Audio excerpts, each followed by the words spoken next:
악권 시작하겠습니다. 안녕하세요. 3프로TV의 권순우 팀장입니다. 지난 화요일 날 제가 오건영 단장님의 책 소개를 하면서 저희가 드디어 광고가 들어왔다. 그래서 오건영 단장님의 책을 팔기 위해서 제가 리뷰를 한번 해드린 적이 있습니다. 그리고서 제가 이 어줍지 않게 리뷰를 잘못했는지 아니면 제대로 했는지를 직접 저자를 모시고 확인을 해보려고 오늘 금요일 날 오건영 단장님을 일단 모셨습니다. 그러니까 일단 인사부터 하시고. 네, 안녕하십니까.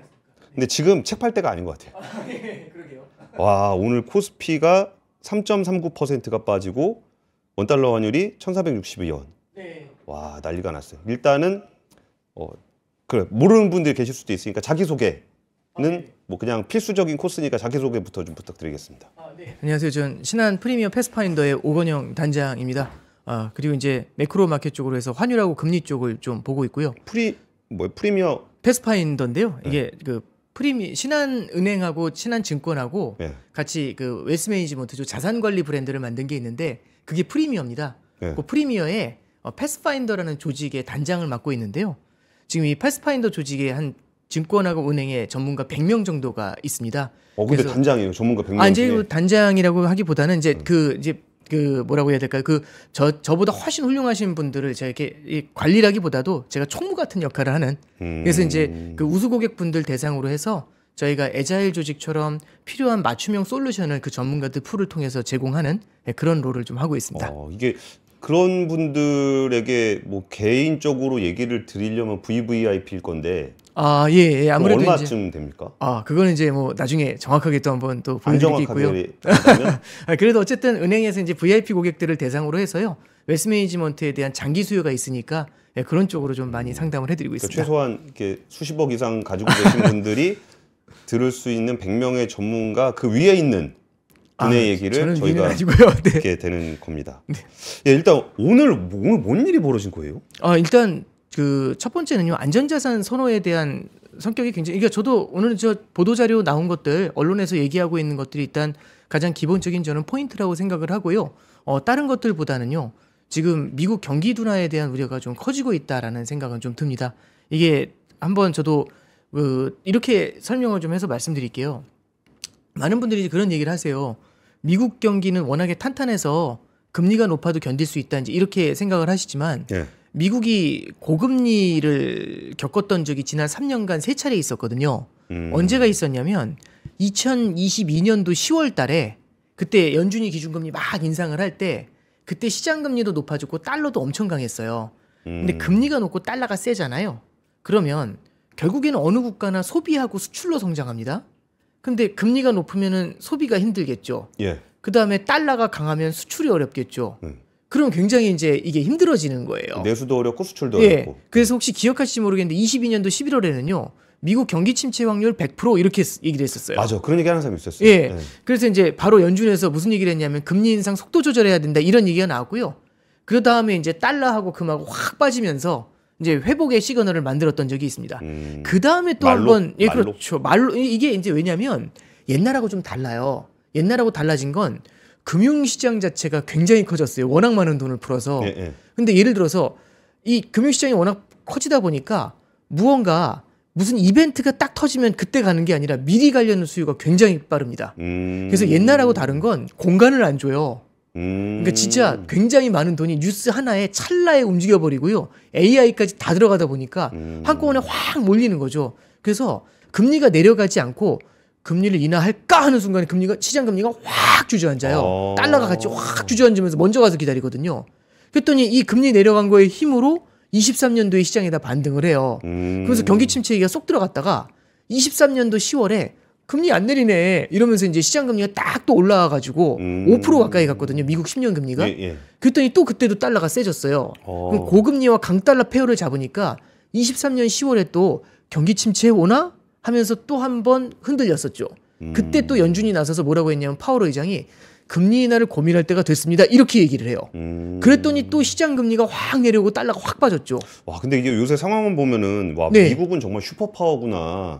저금리에도 저렇게 달러가 강하구나 했는데 부분에서는 분명히 그 상황마다 그렇죠. 고금리와 강달러 때문에 그렇죠. gat지면 미국도 어떻게든 액션을 해야만 움직인다는 거죠. 그렇죠. 그러니까 우리가 오늘 이제 N 뛰는 거 보면서 많은 분들이 N 캐리 청산 이런 얘기를 하는데 일본이 금리를 올려서 N 캐리 청산에 대한 문제가 생길 수도 있지만 미국 경기가 둔화돼서 미국 금리가 내려오면서 N 캐리 청산이 나타날 수도 있어요. 그게 작년 8월로 가보시면 일본이 금리를 인상했는데 미국이 갑자기 샤메 법칙이라는 단어를 막 엄청 썼거든요. 아, 그죠. 한때 유명했던. 그렇죠. 작년 7, 8월에 네. 엄청 유명세였잖아요. 우리나라에서 와, 그 샤메 법칙은 매크로 보는 사람들도 그렇게 신경 써서 보는 지표도 아닌데. 샴도 자기가 이렇게 갑자기 왜 내가 예. 유명해진 거죠?라고. 갑자기 되게 제가 놀라잖아요. 얘기한 거 예. 아닌 것 같은데요?라고 예. 얘기했었죠. 경기 침체 온다고 하니까 갑자기 이제 시장에서 연준이 기준금리를 뭐 7번씩 낮춰야 돼 이런 얘기 나오니까 작년 8월에 미국 국채금리가 확 내려왔어요. 그러니까 이제 일본하고 국채금리 차이가 확 줄었잖아요. 예. 그러면서 이제 엔화 강세 나왔었던 거죠. 그래서 오늘도 보시면 결국에는 미국이 지금 어떤 상황이냐면 트럼프가 관세를 딱 때렸죠. 트럼프가 관세를 딱 때리는 상황에서 결국엔 다른 나라의 성장을 미국으로 가져오겠다는 거지 않습니까? 그렇죠. 그러면 미국으로 성장이 몰려요. 그리고 미국은 수요가 탄탄하고 물가가 높지 않습니까? 그럼 미국은 고금리가 유지가 돼요. 예. 그럼 미국이 고금리를 유지하는데 다른 나라는 경기가 안 좋으니까 금리를 낮추거든요. 예. 그럼 당연히 다른 나라보다 미국 금리가 상대적으로 높으니까 달러가 세지겠죠. 예. 잠깐 정리하면 미국은 지금 금리가 높죠. 예. 강달러죠. 그래서 미국은 지금 고금리 강달러 페어를 잡고 있어요. 다른 국가는요. 저금리의 약한 통화 페어를 잡아요. 그러면 미국 같은 경우는 고금리 강달러 페어를 잡고 지금 질문은 이렇게 가는 거예요. 과연 지금 미국 경제가 탄탄한 건 맞는데 고금리 강달러 페어에도 흔들리지 않을 수 있어요? 라는 얘기를 하는 거고 그런데 지금 지표가 고용 지표도 약간 둔화되는 모습 나오고 그다음에 소비 지표도 흔들리죠. 예. 그리고 이제 더 중요한 게 뭐냐면은 이번 달 지난달이었죠. 미시간대 그 기대 인플레이션 네, 지수가 있어요. 아, 그거 좀 앞으로는 많이 보셔야 돼요. 기대 인플레이션이라는 게 뭐냐면 물가가 당장 오른다는 게 아니라 앞으로 오를 거라는 그 사람들의 마음속에 있는 거거든요. 이거는 서베이예요. 예. 근데 이게 1년짜리가 있고 5년짜리가 있어요. 근데 1년짜리가요. 지난달 이게 미시간대 이게 중요한 게 아니지만 미시간대 지표는요. 첫째 주 금요일 날 발표하고 셋째 주 금요일 날 확정치가 나와요. 예. 첫째 주 금요일 날 예비치, 셋째 주 금요일 날 확정치가 나오는데 지난달에 보면은 첫째 주에 갑자기 1년짜리 기대 인플레이션이 확 뛰는 거예요. 예. 3.3에서 4.3으로 뛰어서 엄청 놀랬거든요. 100bp가 예, 뜨고요. 너 이런 거 처음 봤다 이랬는데 예, 예. 이게 2008년 4월 이후 처음이에요. 그래서 되게 놀랬거든요. 그래서 2주 있다가 확정치 봐야겠네. 그랬어요. 근데 그때 5년짜리 기대 인플레이션은 조금 오르긴 했지만 그래도 쏘쏘 이랬는데 그래서 이제 2주 지나서 확정치 나왔잖아요. 봐야겠는데 와 4.3으로 뛴 건 그대로 픽스해서 끝났거든요. 근데 그게 놀라운 게 아니라 5년짜리가 3.3에서 3.5로 뛰었어요. 근데 연준이 항상 얘기하는 게 뭐냐면 장기 기대 인플레이션은 앵커드라는 표현을 써요. 고정이 돼 있다고, 안정이 돼 있다고. 예, 예. 근데 그게 올라오는 겁니다. 그럼 연준 입장에서 되게 고민스러워요. 그럼 잠깐 정리하면 보세요. 미국은 경기가 안 좋을 때 연준이 여태까지 해결을 해줬잖아요. 예, 기준금리 높았던 금리를 낮춰주면 되니까. 그럼 연준이 해결해주겠지. 근데 지금 문제는 경기는 안 좋을 것 같은데 인플레이션이 너무 끈적한 게 느낌이 오잖아요. 예, 예. 그럼 금리 인하하기 어려울 수 있지 않습니까? 예, 그럼 이걸 딱 반영을 하게 되면은 당장 힘들 때마다 지원군이 나와줘야 되는데 지원군이 나오는 속도가 생각보다 느릴 수 있다는 생각이 들겠죠. 럼프형이 나서면. 이제 럼프형이 나서면은 예를 들어서 이제 분위기는 그거죠. 저도 이 말씀을 드리고 싶은 건데 결국에는요 미국으로 성장을 모두 다 쏠아버리는 거 있잖아요. 예, 예. 이게 인플레이션을 만드는 문제가 있고 강달러하고 고금리를 유지하는 문제가 생기는 겁니다. 그래서 지금 다들 그 얘기 하는 거잖아요. 트럼프도 달러를 부담스러워한다. 이런 얘기 하는 거고 럼프형이 나서가지고 예를 들어서 저기 금리 낮춰라. 돈 풀어라. 이렇게 되면 지금처럼 기대 인플레이션이 높을 때는 인플레이션을 자극할 수가 있어요. 일기 트럼프 행정부 때에는 기대 인플레이션이 진짜 낮았거든요. 그때는 디플레를 걱정했어요. 그렇죠. 그러니까 막 풀어도 큰 문제가 없었는데 지금은 와 인플레이션에 대한 기대감이 이렇게 큰 상태에서 풀잖아요. 그러면 이제 이 기대 인플레이션이 탁 튈 수 있죠. 연준도 그게 굉장히 두려운 겁니다. 근데 지금 상황이죠 이게. 지금 얘기만 들으면은 뭐 오갈 데 없이 경기 침체네요. 이제 저기 이런 말씀을 좀 드려야 될 것 같아요. 저는요 트럼프 대통령 있잖아요. 참고로 말씀드리면 2019년도 얘기를 잠깐 해드릴게요. 2019년도 8월달에 중국이랑 미중 무역 전쟁하고 있었거든요. 요즘 이거 기억하시는 분들이 별로 없더라고요. 처음에 5% 관세 때리니까 위안화 가치를 5% 빼버려요. 그렇죠. 10% 때리니까 10% 빼버려요. 그러다가 이제 2019년도 8월 달에 위안화를 자꾸 절하를 해버리니까 트럼프 입장에서 약이 오르잖아요. 그래서 그런 거죠. 관세 5% 예. 올리면은 중국 물건을 팔 때 그렇죠. 5%를 더 내야 되는데 네. 여기서 환율을 5% 빼버리면 상계 희석이 처리돼 되는 버리는 거죠. 거죠. 예, 희석이 되는 거죠. 그러니까 나중에 약이 받자 그러니까 환율 조작국으로 지정을 해버렸거든요. 2019년도 8월에.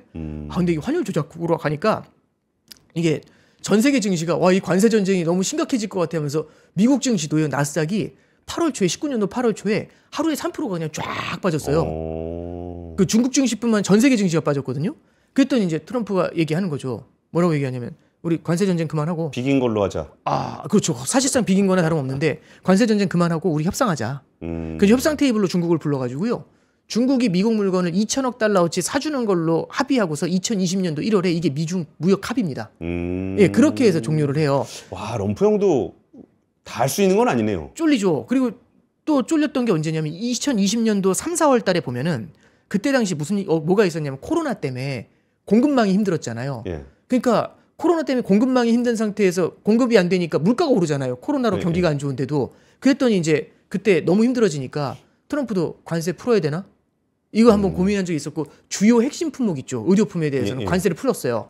그때 당시에도. 그리고 마지막으로 하나 더 말씀드리면 20년도 4월 달에는 전 세계 국가가 유럽이라든지 주요 선진국 국가가 마이너스 금리 썼거든요. 예, 예. 근데 이제 트럼프도 연준에 그러는 거죠. 왜 우리는 마이너스 금리 안 하냐고. 그렇죠. 독일 막 예, 다 마이너스 금리였는데 왜 우리는 안 하냐고. 한 2번 얘기했거든요. 예. 근데 그다음부터 얘기를 안 해요. 아마 그랬겠죠. 이러다 달러 패권 흔들립니다. 미국이 달러 패권을 유지하기 위해서는요. 다른 나라보다 조금 더 뭐가 메리트가 있어야죠. 그 중에 럼프 하나가 형이 마이너스겠죠. 그래가지고 예. 야 니네 달러 안 쓰면은 100% 관세 매길 거야 이렇게 또 하잖아요. 그렇죠. 지금 이제 그게 핵심인 건데 지금 미국이 딜레마예요. 달러를 강세로 만들어야 될지 약세로 만들어야 될지 고민이에요. 왜냐하면 자 보세요. 달러가 강세가 되잖아요. 어떤 매력이 있냐면 그러니까 미국의 성장을 보다 더 공고하게 보여줄 수가 있어요. 강한 통화로 돈이 몰리게 되겠죠. 예. 두 번째는 또 어떤 게 있냐면 기축 통화로서의 세계 패권 통화로서의 위상을 공고히 할 수 있어요. 예. 왜냐하면 지금 전 세계가 블록화가 되고 있잖아요. 러시아하고 중국하고 한 편이 되고 미국은 그 반대편에서 이렇게 싸우고 있잖아요. 그러면 러시아 자산을 동결했던 경험이 있기 때문에 다른 국가들이 외환보유고에서 달러를 빼고 싶어해요. 근데 이제 이거죠. 달러만큼 이게 널리 쓰이는 게 없는데 뺄까 말까 하는데 달러가 또 세요. 강해요. 갖고 있으면 올라요. 그래서 그럼 못 빼겠는데 이런 거거든요. 근데 거기다 대고 대놓고 달러가 약세면 빼고 싶은 마음이 많이 들잖아요. 근데 이제 트럼프 떨어질 입장에서 자산이니까. 그렇죠. 예. 근데 트럼프 입장에서는 그거죠. 이게 무역 적자가 심하니까 달러 강세면 수출이 안 돼요. 그죠. 그럼 달러 약세를 만들어 가지고 이게 이 문제를 해결하고 싶은 거거든요. 근데 여기다 대고서 달러 약세를 하면 울고 싶을 때 뺨 때리는 거니까 기축 통화로서의 위상이 확 빠지는 경향이 생기거든요. 그러니까 트럼프가 갑자기 연설을 하다가 브릭스 국가들 지금 달러 말고 딴 거 쓴다는데 그러면 관세 100% 때리겠다고. 그러니까 관세 100% 때린다 이게 중요한 게 아니라 그 얘기를 왜 거기서 했을까? 그러니까 달러 약세 만든다더니 왜 또 강세 만드는 얘기를 해? 캥기는 게 있는 거죠. 무서운 거. 그러니까 그 얘기를 했다는 거는 미국이 지금 무서운 게 있다라는 거죠. 그러니까 이제 트럼프 입장에서는 미국 입장에서는 강달러와 약달러가 다 장단점이 있는데 둘 다 부담스러운 겁니다. 둘 다 필요한 거고. 그러니까 이런 애매한 딜레마가 있는 거죠. 알겠습니다. 그 미국의 딜레마는 좀 얘기를 알겠습니다. 근데 이게 사실 오건영 단장님한테 이렇게 단기 시황에 대해서 여쭤보는 게 정답은 아닐 것 같긴 한데 오늘 왜 이렇게 환율은 튀고 예. 코스피는 빠지고 이게 어떤 좀 관련성이 있는 겁니까? 이제 저는 이런 게 대표적으로 이제 안전자산 선호다라고 이제 보시면 되고요. 대신에 이제 그런 거 있잖아요. 이것 때문에 뭐 되게 나라가 힘들어진다 이런 거하고는 관련이 없는 게 이렇게 보실 필요가 있어요. 뭐냐면 이게 뭐 또 위기론 뭐 이런 거 이제 얘기하시는 분들이 또 있으니까 이렇게 보세요. 뭐냐면 그 만약에 진짜 극단적인 위기가 오잖아요. 그러면은 주가가 폭락을 하고요. 예. 환율이 급등을 해요. 예. 그럼 오늘 보면 주가 폭락, 환율 급등 그렇죠. 이렇게 되잖아요. 마지막 페어를 하나 더 보셔야 돼요. 금리를 보셔야 돼요. 금리. 예. 그러면 금리는 튀어야죠. 그렇죠. 예. 시스템 리스크가 크면 예. 그 국가의 신뢰가 떨어지니까 빨리 도망가고 싶잖아요. 그럼 예. 국채를 팔고 도망간단 말이에요. 그죠. 국채 가격이 떨어지고 국채 금리가 튀겠죠. 예. 그래서 혹시 그런 얘기 들어보셨을 거예요. 한 국가의 주가가 빠지고 통화 가치가 빠지면서 환율이 뛰고 예. 세 번째는 채권 가격이 빠지면서 금리가 뛰잖아요. 예. 그럼 주가, 통화, 금리가 채권이 모두 약세죠. 예. 이런 걸 트리플 약세라고 합니다. 트리플 약세가 극단적인 트리플 약세가 장기화되잖아요. 이거는 해당 국가의 시스템 리스크를 봐요. 그러면 도망쳐가 되는 거죠. 그렇죠. 그런 거는 굉장히 힘들죠. 그래서 기억하실지 모르겠는데 외환위기 때는요. 예. 환율이 2,000원이었어요. 코스피가 250까지 빠졌고 환율이 2,000원이었고 우리나라 콜금리가요. 하루짜리 콜금리가 30%까지 갔습니다. 와. 이렇게 국채가? 돼요. 예. 그리고 두 번째는요. 금융위기 때 있죠. 예. 글로벌 금융위기 때 당시 한번 기억을 해보면 그때 당시에 코스피 지수가 920까지 빠졌고요. 그 다음에 원달러 환율이 1,600원까지 뛰었어요. 1,598원까지 뛰었어요. 예.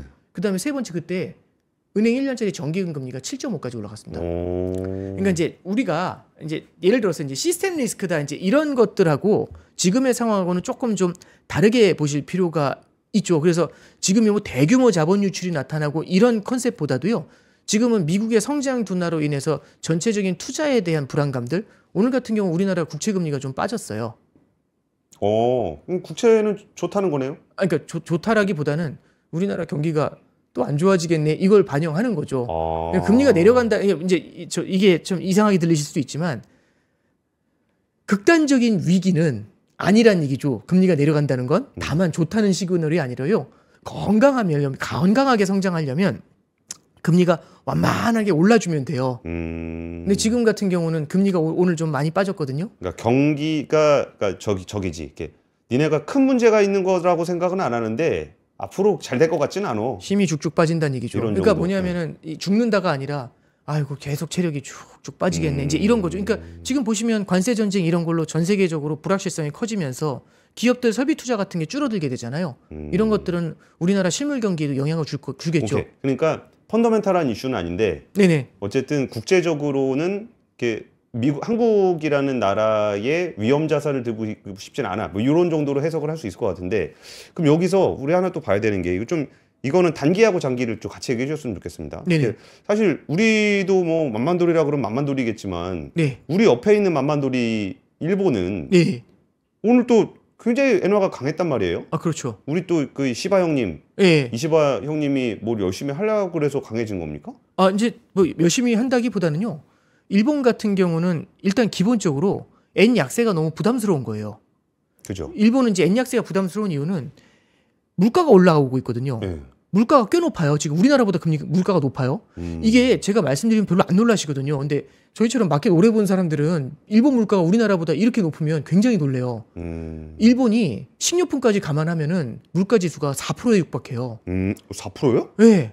그러니까 이제 식료품이나 이런 걸 제외한 근원은 3% 정도인데 그래도 3%도. 지금 일본의 식료품 가격 특히 쌀 가격이 엄청 뛰거든요. 근데 이제 잠깐 생각해 보세요. 이게 무슨 의미냐면은 일본은 다들 디플레이 나라라고 하잖아요. 예. 경기 침체 이후에 물가 하락만 봤어요. 저는 그 표현을 자주 쓰는데 한 3, 40대가 네. 태어나서 물건값 보는 그렇죠. 걸 처음 봤다고. 처음 보죠. 그러니까 이제 예를 들어서 이런 거죠. 필리핀 사람들이 갑자기 눈을 본 거죠. 그런 거지. 그러니까 필리핀 사람들한테 우리나라 겨울의 온도는요. 정말 견디기 힘들겠죠. 그러니까 인플레이션을 종종 겪었던 사람들하고 인플레이션을 겪어보지 않고 디플레이션만 살던 사람이 인플레이션을 만나면 이 부담은 크겠죠. 특히 서민일수록 그런 건데 지금 어떤 게 쌀 가격이 뛰잖아요. 예. 쌀 가격은 이 식료품이라는 건요. 모든 사람한테 필요한 거죠. 그렇죠. 사치제도 아닌데. 예. 그러니까 이제 일본이 느끼는 부담은 큰 거고 그럼 물가가 왜 오르냐? 여러 가지 요인이 있지만 그 중에 하나가 일본의 성장이 강한 것도 있지만 두 번째는 일본의 엔화가 너무 약하니까 수입 물가가 올라가는 게 인플레이션 심리를 계속 자극한다. 이제 이런 생각이 드는 거죠. 그래서 그럼 엔화가 왜 약한데? 그랬더니 금리가 너무 낮은 거예요. 일본 금리가. 그럼 일본 금리를 올리면 되잖아. 이제 이렇게 로직이 가는 거죠. 그래서 엔화 약한 걸 막기 위해서 일본의 금리를 올리면 되는 거예요. 근데 이제 일본이 얘도 두 가지 딜레마가 있어요. 이 사람이 누구나 자기가 살아왔던 과거로부터 자유로울 수가 없어요. 예. 이 말씀이 뭐냐면 일본의 과거가 있는 거죠. 30년 동안 디플레이 늪에 빠져 있었던 과거가 있는 거예요. 그래서 30년 동안 디플레이션을 겪을 때 두 차례 정도 일본이 살아난다, 거인이 깨어난다 이런 얘기가 나왔던 적이 두 번 있었어요. 언제 있었냐면 2000년도에 두 번째는 2007년도에 두 번 일본 경제가 돌기 시작을 해요. 그래서 드디어 아시아의 거인이 기지개를 켠다 뭐 이런 얘기가 나왔었거든요. 그래서 잃어버린 10년, 잃어버린 20년, 잃어버린 그렇죠. 30년으로 가는 과정이죠. 그렇죠. 그래서 딱 기지개를 켜는데 거기다 대고 금리 인상 때려버리니까 일어나려는 애 얼굴 면전에다 이렇게 망치를 때린 거잖아요. 그러니까 누워버려서 그때 당시 금리 인상한 게 2000년도에는 하야미라는 분이 있었어요. 일본 중앙은행 총재가. 하야미. 어마어마한 실수였죠. 그래서 그분 역적으로 보이죠. 2007년도에도 금리 한 번 올렸다가 또 주저앉아. 근데 사실 이거는 금리 올려서의 문제가 아니라 그 다음에 글로벌 금융위기가 금융위기가 왔잖아요. 왔죠. 그래서 또 한 번 주저앉죠. 그 2000년에는 그 이후에 IT 버블이 터졌고. 그렇죠. 예. 그래서 그때 당시 일본 경제는요. 일본에서는 디플레이션의 늪에 잃어버린 30년을 겪었잖아요. 그래서 금리 인상했다가 이게 쐐기골을 박았던 기억이 있어서 금리 인상이 무서운 거예요. 그리고 그때 금리 인상할 때마다 하도 엔화가 세지는 거죠. 예. 엔화가 너무 세지면 일본이 엔화가 세서 좋았던 기억이 거의 없어요. 엔화가 두 번 가장 셀 때가 언제였냐면 코베 대지진이 있었던 95년. 예. 일본 경제 되게 힘들었죠. 두 번째는 동일본 대지진이 있었던 2011년. 근데 지진이 나면 환율이 약해져야 되는 거 아니에요? 그게 독특하죠. 그러니까 보통 일반적인 신흥국은요. 그 규모의 대지진이 나잖아요. 그럼 그 나라 경제가 파탄이 날 거라고 생각을 하니까 통화가 엄청 약세를 보여요. 일반적으로. 예. 근데 일본은 90년도 초부터 이미 버블이 붕괴되면서 제로 금리로 들어갔거든요. 예. 그래서 그때부터 이미 보험사들의 해외 투자가 성행하고 있었던 거예요. 그럼 지진 같은 게 터지면 손해보험사들이 보험금을 지급해줘야 되지 않습니까? 예. 그러면 이게 다 해외 자산이 있잖아요. 그러면 결국에는 해외에 있는 자산을 팔고 그렇게 받은 달러를 팔고 엔화를 사서 돌아오죠. 그럼 달러를 팔고 엔화를 사는 과정에서 엔화 값이 급등을 해버리죠. 그런 일이 벌어지는 거죠. 예. 그래서 엔화가 근데 엄청 세지는 건데 이게 문제가 뭐냐면 지진으로 내수는 박살이 나 있잖아요. 예. 그 상태에서 슈퍼앵고가 와요. 그럼 수출이 안 되죠. 그럼 이제 일본이 답이 안 나오는 겁니다. 그래서 공통점이 두 번 있어요.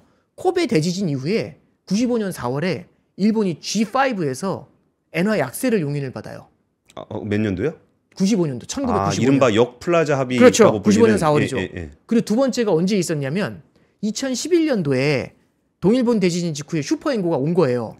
그래서 이제 2012년도 하반기에는 아베 신조가 등장합니다. 그러면서 이제 아베노믹스가 시작이 되죠. 화살, 세계 예. 화살. 그렇죠. 엔화를 막 공급을 하니까 엔화 약세가 되게 빠르게 가는 건데 그거를 미국한테 엔화 약세를 용인을 받게 되죠.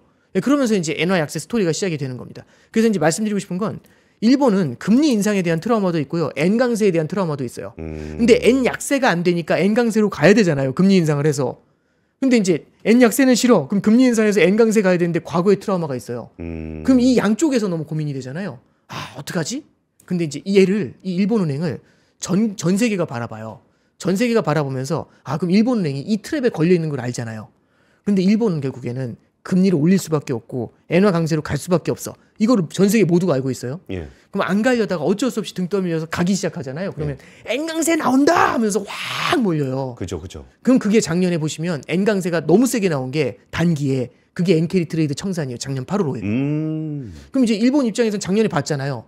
그러니까 모두가 엔 강세에 대한 기대가 분명히 그 불씨가 있어요. 근데 제가 그 환율의 대전환에서 네네. 보니까 금리를 올리면서 이게 그러니까 엔강세, 그러니까 금리 딱 올리니까 야 엔강세 갈라나다 부다라는 것에 대해서 쫙 가가지고 엔캐리가 난 건데. 네. 그리고 그 다음에 그 다음에 마치 더 올릴 수 있을 것처럼 얘기했잖아요. 네, 그렇죠. 그러다가 환율의 대전환 보니까 그 다음에 나왔던 얘기가 그 다음에 금리를 또 올리긴 올려야 되니까 올리면서 다음부터는 안 올릴 것 같아요. 그렇죠. 그런 얘기 하면서 좀 예. 말로 눌렀다고 책에 나오던데요. 네, 그러니까 작년에 3월부터 금리 올렸는데 작년 3월에는 금리 올렸는데 오히려 엔화가 약세였어요. 네. 왜 그랬냐면 있는 대로 달래준 거죠. 괜찮아. 큰 거 아니야. 고민하지 마세요.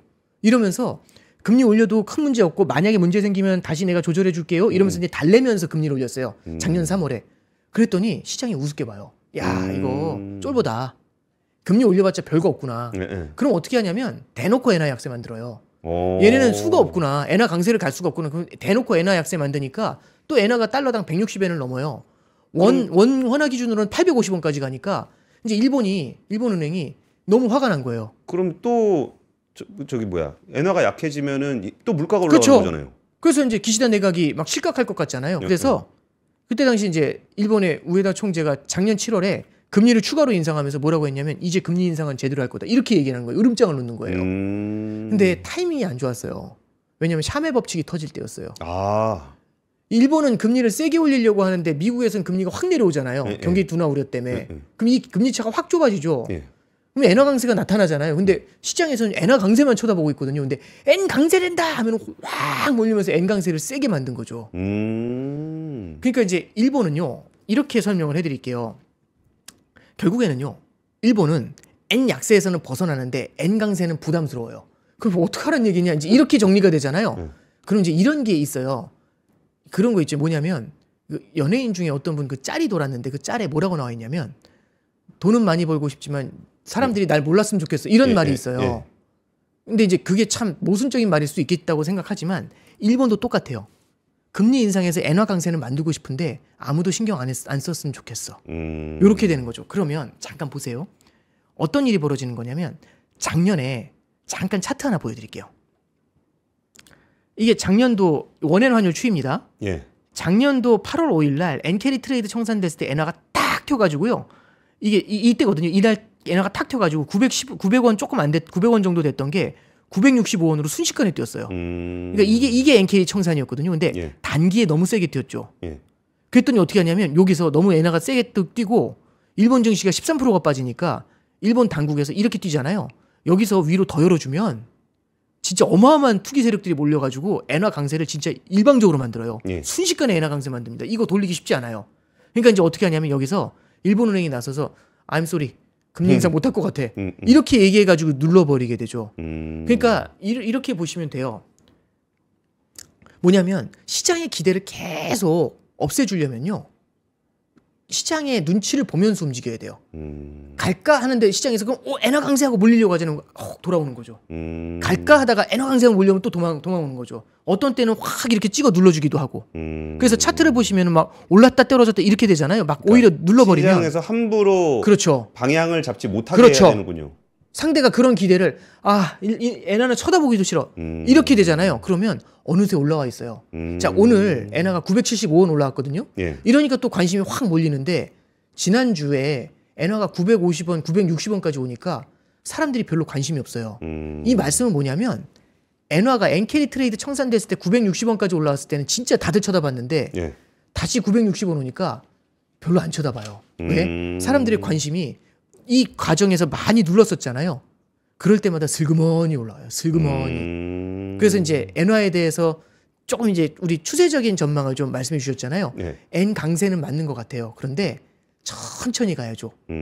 그러면은 네. 그러니까 오늘 있었던 일은 미국의 경기 침체의 우려에 따라서 안전자산 선호 현상이 나타나면서 달러는 강하고 우리나라 증시는 약하고 채권이 보니까 우리나라 펀더멘탈 문제는 아닌 것 같다. 이렇게 한 파트가 있고. 네네. 그러면 원엔 같은 경우에 그러니까 엔달러 환율 오늘 엔이 굉장히 강했던 거는 네. 안전자산 선호가 급격하게 단기적으로 나타나면서 쭉 엔이 강해진 거. 그렇죠. 이게 오늘까지 있었던 일이고 네. 지금 이제 7분 남았으니까 네네. 그러면 지금부터 이 뒤로는 단기 전망이 아니라 예. 그 환율의 대전환에 나와 있는 장기 전망. 아, 예. 그걸 좀 제가 중간에 안 껴드리겠습니다. 아, 예, 예. 결론 얘기해라라고 얘기하시는 분들이 좀 있어가지고. 아, 예. 그래서 결론, 저는 엔화에 대한 결론은 결국에는 강세다. 근데 그 강세가요. 우리가 생각하는 것보다는 슬그머니 강세를 계속 만들려고 할 거예요. 슬그머니. 그러니까 우리가 기대하지 않을 때 올라와요. 마치 무궁화 꽃이 피었습니다처럼 우리가 기대하지 않. 그러니까 아까 말씀드렸던 그런 거죠. 엔화는 강세로 갔으면 좋겠고 아무도 그 강세를 신경 안 썼으면 좋겠어. 이걸 조건을 충족시키면서 가는데 그러면 강세다라고 해서 투자하면은 빠지고. 그렇죠. 강세다라고 해서 투자하면 빠지고. 그래서 에이씨 안 해. 그렇게 그래서 하지 마시고. 개인이 단기로 한 차익 먹으려고 들어가시면 굉장히 고전해요. 굉장히 고전해요. 이런 장은요. 그래서 굉장히 천천히 완만한 강세에서 뛰었다가 눌렀다가 뛰었다가. 그래서 최근에 어떤 얘기가 나오냐면 엔화 강세 일본이 금리 인상한다고 하니까 엔화 강세 나오잖아요. 딱 지난주에 이시바 총리가 뭐라고 하냐면 일본이 금리가 그렇게 빨리 올라오면 일본에 재정 부담이 있다. 왜냐하면 일본이 국가 부채가 많아요. 네. 이자 부담이 커지는 거죠. 그랬더니 가토 재무장관이 딱 나가지고 우리 맞아요. 이자 부담이 있어요. 이렇게 얘기하거든요. 그랬더니 일본은행 우에다 총재가 나와서 하는 얘기가 금리가 너무 급격하게 뛰면 우리가 국채를 얼마든지 매입할 수 있다. 일본은행이요. 금리를 올리고 있어도 양적 완화할 수 있어요. 국채를 사들일 수 있어요. 그렇죠. 그럼 국채 금리를 누를 수 있는 힘이 있다는 거거든요. 이거는 시장에서 너무 엔화 강세가 일방적으로 확 쏠리는 것 같죠. 그럼 그 순간 뚜껑 덮어요. 이거 할 수 있어요. 그러니까 다시 말씀드리면 강세는 강세인데 정부가요. 일본 당국이 언더 컨트롤 조절할 수 있는 강세를 만들고 싶어해요. 그럴 때는요 밑으로도 내리 찍을 수 있어요. 환율 조작국이네. 이제 뭐라고 말씀드려야 될지 모르겠는데, 근데 이게 제가 꼭 이 말씀 드릴게요. 이게 우리가 외환에 투자하잖아요. 예. 제일 중요하게 보셔야 될 게 뭐냐면 환율이 왜 어렵냐면 물론 다른 것도 다 어려워요. 주식도 채권도 다 어려운데 환율이 유독 어려운 이유 중에 하나가 주가 조작국이라는 말은 없어요. 그렇죠. 금리 조작국도 없어요. 그렇죠. 환율 조작국이라는 단어 들어보셨어요? 환율 조작국 많이 쓰죠. 6개월에 한 번씩 미국이 때리잖아요. 네, 네. 근데 왜 환율 조작국이 있냐면 금리는 성장을 만들어요. 예. 근데 환율은 분배를 말해요. 근데 성장이 어려울 때 더 많은 분배를 받고 싶으면 해당 국가가 기술의 혁신을 만들거나 아니면 내 나라 통화를 약세로 만들어서 가격 경쟁력을 만들어 수출을 늘려야 돼요. 예. 근데 내가 수출을 늘리면 다른 나라가 수출이 안 되잖아요. 그래서 어떤 국가가 약세를 가져오면 다른 나라에 상대적으로 피해를 줘요. 예를 들어보죠. 코스피가 오늘 1, 2% 올라요. 미국이 신경 안 써요. 일본도 신경 안 써요. 우리나라 모기지 금리가 주택담보대출 금리가 1% 올라요. 아무도 신경 안 써요. 해외에서는. 근데 우리나라 환율이 뛰면 저놈들 수출하려고 그러나 보다. 그럼 전화 오는 거죠. 뭐 하느냐고 지금. 그러니까 이제 이런 게 환율 조작국인 거잖아요. 그래서 환율은요. G20도 그룹 오브 20 있잖아요.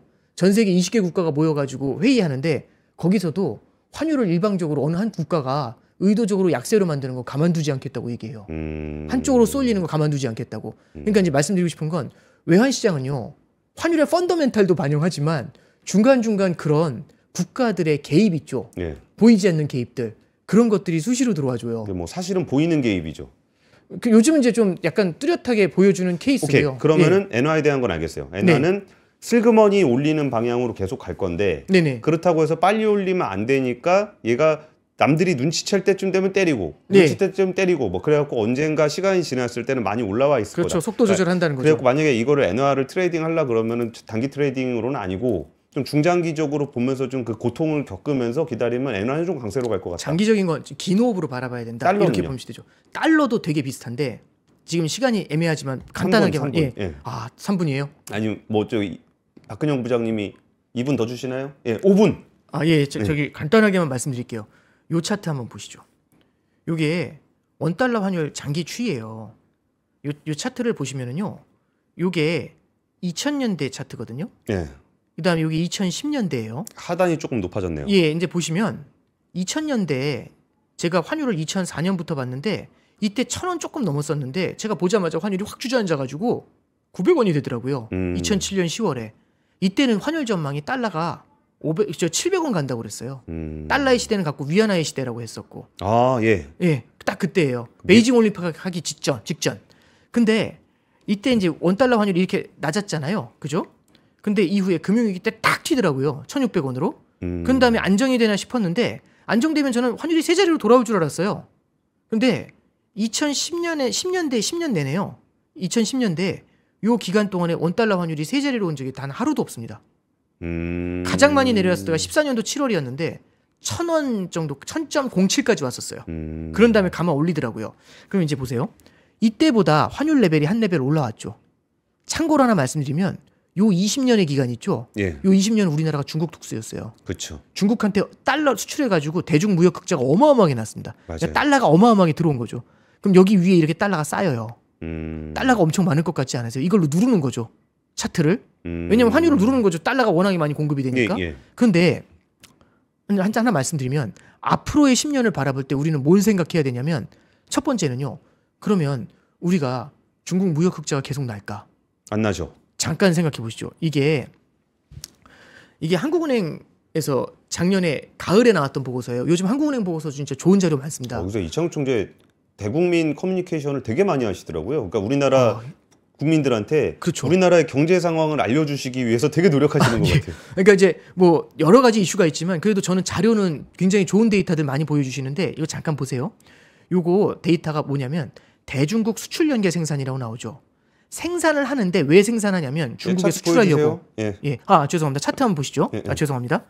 자, 여기 보시면 차트가 대중국 수출 연계 생산이라는 게 나오죠. 한국은행에서 작년 가을에 나온 보고서예요. 대중국 수출 연계 생산이라는 게 나오는데 생산을 한대요. 근데 왜 생산하냐면 중국에 수출하려고. 예. 이거 보면은 산업 섹터별로 나옵니다. 산업 섹터별로 이 0이라는 숫자 있죠. 0이라는 숫자가 이 산업 섹터가 가장 좋았을 때예요. 중국 수출이. 그래서 이 산업의 섬유 의복 산업의 화약연화는 1996년이에요. 예. 근데 이후에 마이너스죠. 그렇죠. 철강은 2004년이 픽이었대요. 석유정제는 2011년이 픽이었대요. 화학은 2004년이 픽이었고 자동차는 2005년이에요. 근데 우리는 무슨 얘기하냐면 고부가는 우리가 앞서 있다. 근데 고부가는 실제로 앞서 있는 게 맞는데 2014년에도 거의 픽이었고요. 2017년에도 픽이었거든요. 예. 근데 요 음영 친 거 있죠? 요거 제가 친 거 아니에요. 한국은행 리포트에는 그냥 떼온 겁니다. 확 주저앉죠. 가파르네요. 가파르죠. 이게 예. 중요하다는 얘기죠. 그러면 이 얘기는 뭐냐면 고부가에서는 우리가 중국 수출을 하고 있는 거잖아요.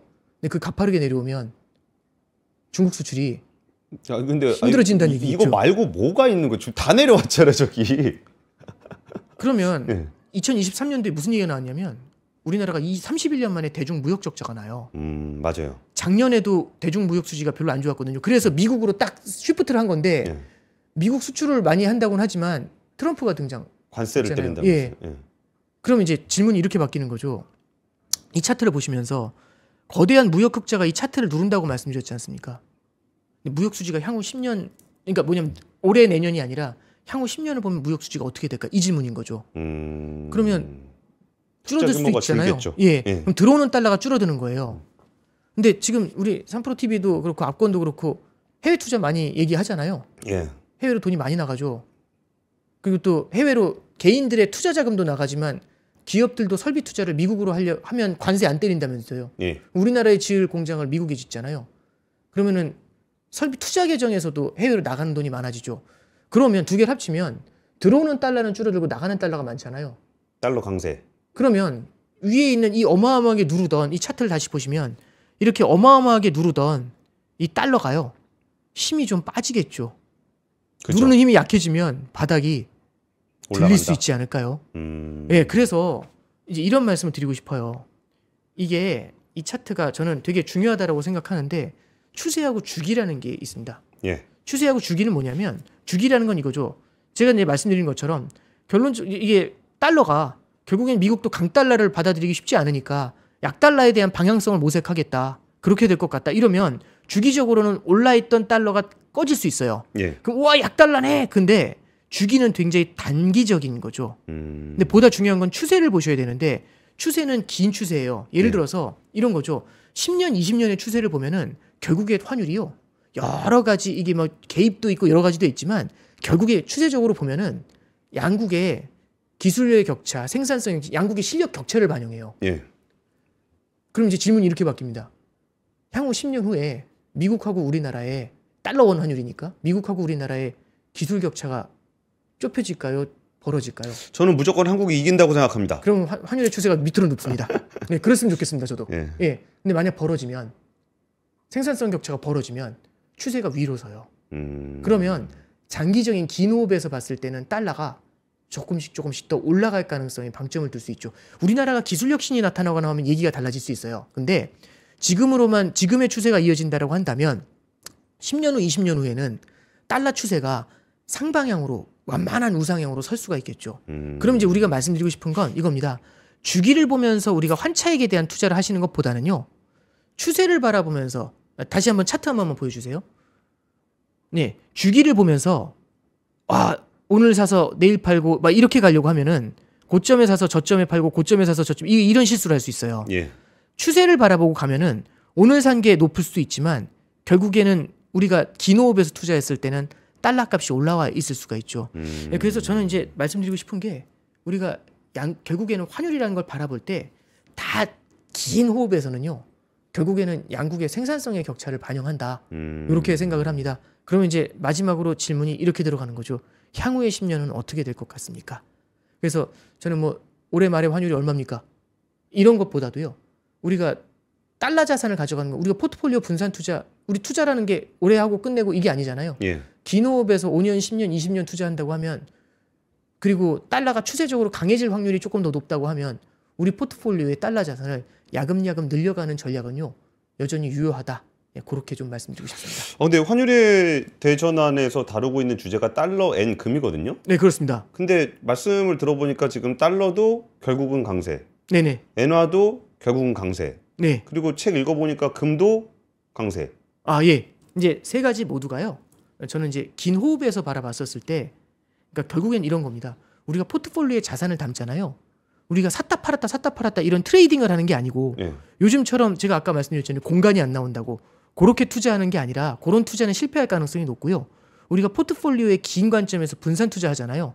그럴 때는 이런 세 가지 자산은 여전히 투자할 때 컨셉으로는요. 추세가 서 있다면 유효하다. 저는 이렇게 생각을 합니다. 알겠습니다. 오늘 설명해 주신 내용들 한번 들어보신 분들은 책의 그 디테일한 내용들 보시면 되게 재밌어요. 아, 우리가 지난 20년 동안 이렇게 살았었구나. 네, 그렇죠. 미국은 뭐 예를 들면 그런 거 되게 재밌었습니다. 그 20년 동안 미국이 잘 못하더라. 아, 예. 그러니까 지금 보면 미국은 되게 슈퍼파워인데 예. 옛날에 보니까 생각보다 되게 못했네. 2000년대는 특히 못했죠. 예. 그때 중국이 훨씬 잘했고. 예. 그러니까 그러면서 야, 우리가 20년 동안 그렇게 잘 살았다고? 네. 우리가 그렇게 열심히 살았다고? 라는 부분들도 좀 느껴지고. 네네. 그러면 딱 이 상황에서 돌아보니까 우리의 성공 스토리가 약간은 망가져 있고, 네. 미국의 그 망가진 스토리들은 돌려놨고, 추세를 네. 돌려놨고, 잃어버린 30년의 일본은 어쨌든 발버둥 치면서 방향은 잡아가고 있는 것 같고, 네.